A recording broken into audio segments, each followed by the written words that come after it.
It's my feel-good breakfast show.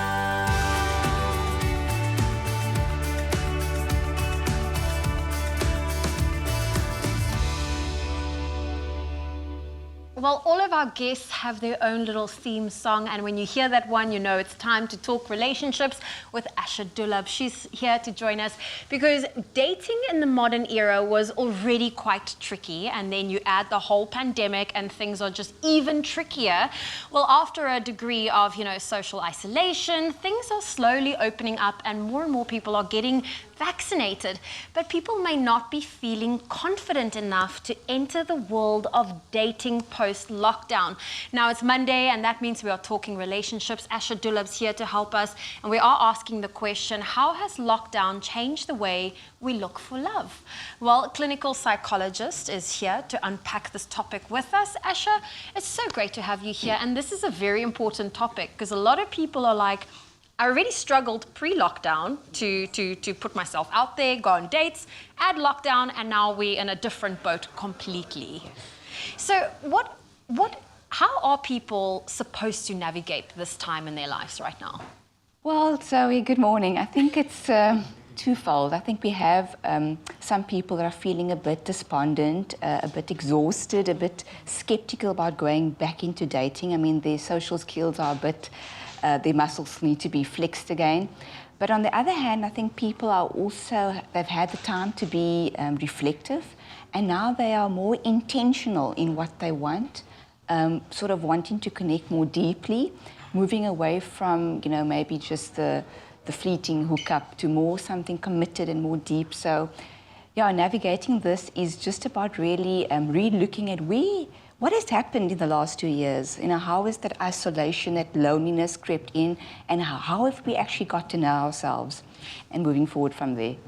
And I love that, because I think what the pandemic has helped me do is, I don't know why I've always been shy about going onto dating apps, yes. But it's almost like it just normalized it, where you now create your profile, you connect with different people, and if there's some chemistry, you go on a couple of dates. Now, what is it about this process that is so daunting for most of us? I think online dating, it was not normal, but now it's the new normal. So it's about adjusting to that new way of connecting. I mean, all we knew was to go to the pub or the club and to meet up. And now it's like, I need to use a computer to connect, or a device. And it's people are still adjusting to that. But like you say, now that it's normalized, people are feeling a greater sense of confidence. And with greater confidence, there's greater self-esteem, and people are now sort of taking the shot at love. Not only taking the shot of vaccination, but also the shot of love. Yeah. And really trying out this new platform with great success. Many people have had great success in finding the ideal partner through online dating. But it's not as easy as you say. You just go online, You're very lucky if you meet that person quite quickly, but often you have to kind of sift through all the frogs on these apps. And for someone that is still a little bit hesitant, how would you encourage them to give it a shot? I think let's do a profile screen up, a spring clean. Sort of re-look at yourself from your level of your thoughts and your heart and your behavior, and say, how can I spring clean my profile?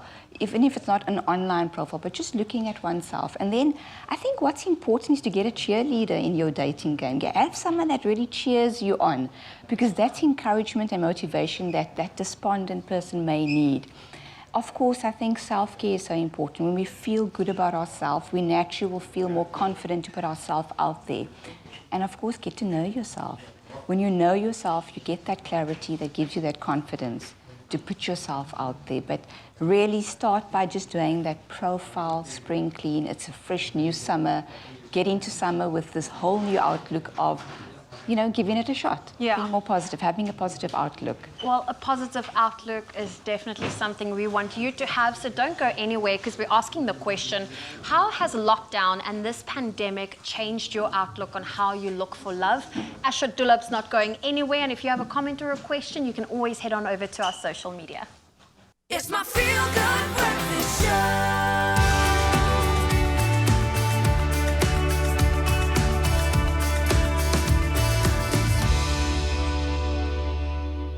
Welcome Welcome back. It is your Feel Good Breakfast Show, Expresso, and you are just in time because it's Monday and we are talking relationships. And today we are asking the question, how has lockdown changed the way we look for love?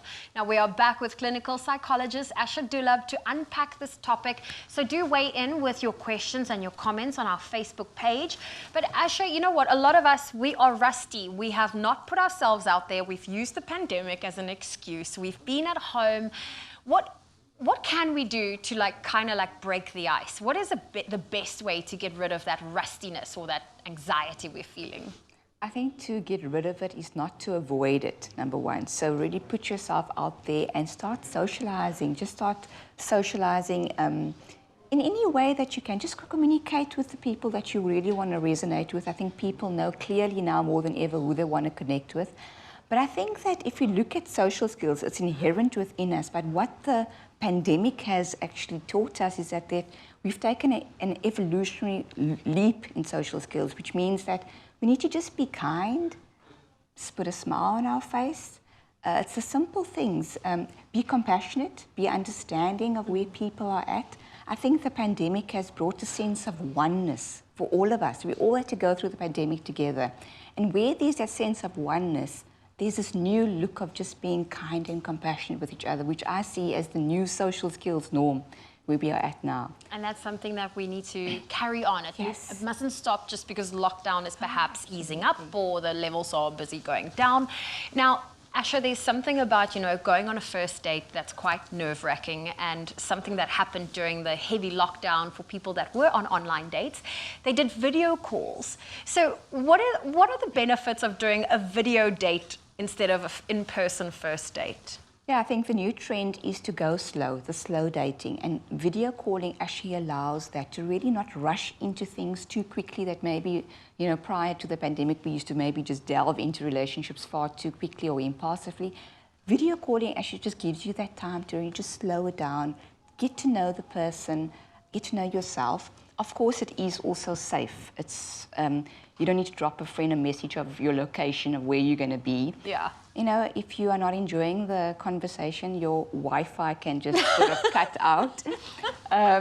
You're in control of the lighting, the environment that you're putting yourself out there.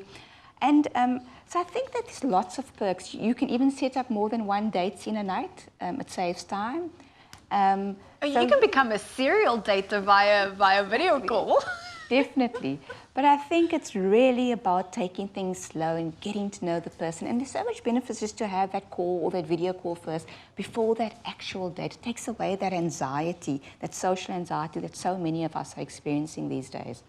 Now, just the idea that someone can go on multiple dates at once, that is giving me anxiety. But we still have so much more to unpack. Asha Dulab's not going anywhere. We are asking the question, how are you navigating, how are you looking for love during this time? And if you have a comment or a question, please head on over to our social media pages. And don't forget that hashtag Expresso Show.